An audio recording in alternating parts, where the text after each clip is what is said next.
আসসালামু আলাইকুম। এতদিন জানতাম যে কুরবানির যে মানুষ কুরবানি দেয় এটা তার নিজের নামে দেয়, অথবা বাবার নামে দেয়, দাদার নামে দেয়, চাচার নামে দেয়, ছেলের নামে দেয়, এরকম মানে কারোর নামে কুরবানি দিত। বাংলাদেশে অনেক গ্রাম অঞ্চলে এই প্রথা প্রচলিত ছিল, কিন্তু আল্লাহ এই কুরবানি নিজের নামে দেবেন না আল্লাহর নামে দেবেন? আল্লাহর নামে দেওয়াটা ফরজ করেছেন।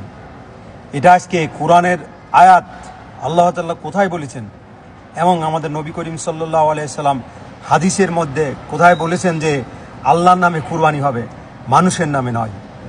মানুষের পক্ষ থেকে উপহার হিসেবে আল্লাহর নামে হবে, এটা জায়েজ আছে। তাই এই প্রশ্নের উত্তর আমাদের দেশের অনেক হুজুররা খালি মুখে বলে, কোরআনের কোথায় বলেছেন অথবা হাদিস কত নম্বর হাদিসে বলেছেন, এটা খুব কম আলেমরাই রেফারেন্স দিয়ে থাকেন।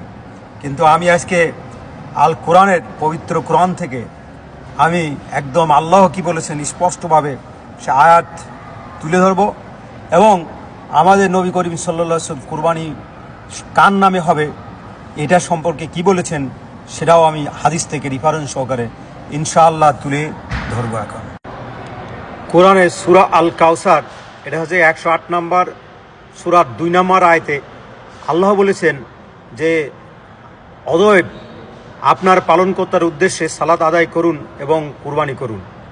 সো এখানে স্পষ্টভাবে বলা হয়েছে কুরবানি হবে রবের জন্য, অর্থাৎ আল্লাহর জন্য। তে এরপরে আর একটা সূরা, এটা হচ্ছে সূরা আনাম, এর 6 নম্বর সূরা, আর হচ্ছে কি 162 থেকে 63 নম্বর আয়াত আপনারাও পড়বেন। আল্লাহ বলছেন যে বলুন, নিশ্চয় আমার নামাজ, আমার কুরবানি, আমার জীবন এবং আমার মৃত্যু সবই আল্লাহর জন্য, তিনি বিশ্বজগতের পালনকর্তা, তার কোনো শরিক নেই। এই আয়াতেও স্পষ্টভাবে বলা হয়েছে কুরবানি শুধুমাত্র আল্লাহর জন্য হতে হবে। তাহলে দুইটা সূরা থেকে দুইটা রেফারেন্স দিলাম, আরও দেখি রেফারেন্স কোরআন শরীফের ভিতরে আল্লাহ কোথায় বলেছেন সেটা এখন দেখাবো। সূরা আল কাউসারের ভিতরে 2 নম্বর আয়াতে আল্লাহ তাআলা বলছেন, আপনার প্রভুর উদ্দেশ্যে সালাত আদায় করুন এবং কোরবানি করুন। সূরা আনামের 162 নম্বর আয়াতেও আল্লাহ তাআলা এটাই বললেন যে নিশ্চয় আমার নামাজ, আমার কোরবানি, আমার জীবন এবং আমার মৃত্যু সবই আল্লাহর জন্য, যিনি বিশ্বজগতের পালনকর্তা।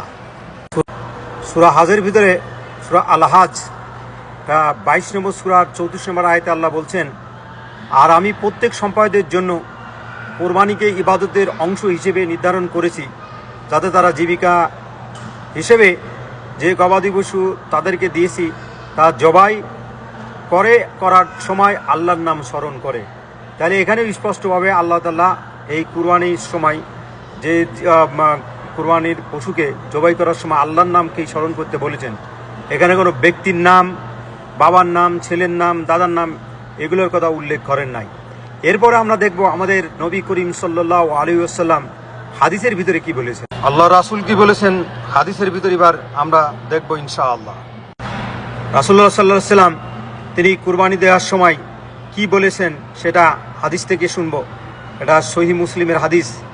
এই হাদিসটা আয়েশা রাদিয়াল্লাহু থেকে বর্ণিত, এবং তিনি বলেছেন রাসূলুল্লাহ সাল্লাল্লাহু আলাইহি ওয়াসাল্লাম একটি ভেড়া আনলেন এবং কোরবানি করার জন্য, এবং বললেন বিসমিল্লাহি আল্লাহ, এটা গ্রহণ করো মুহাম্মদ সাল্লাল্লাহু আলাইহি ওয়াসাল্লাম এবং মুহাম্মদ পরিবার ও মুহাম্মদের উম্মতের পক্ষ থেকে।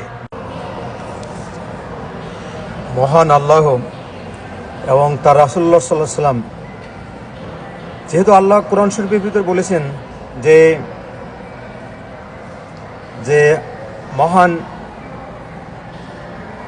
আল্লাহর নামেই কুরবানি হবে, তাহলে এটা আল্লাহর নামে কুরবানি দেওয়াটা হচ্ছে কি ফরজ।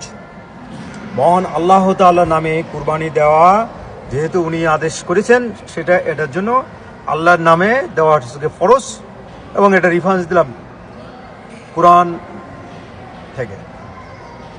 আর হাদিস আমাদের রাসূলুল্লাহ সাল্লাল্লাহু আলাইহি ওয়াসাল্লাম নিজে কুরবানি দিয়েছেন, এবং তিনি বলেছেন আল্লাহর নামে অবশ্যই তিনি আল্লাহর নামে কুরবানি দিয়েছেন এবং তার এবং তার পরিবারের এবং তার উম্মতের পক্ষ থেকে।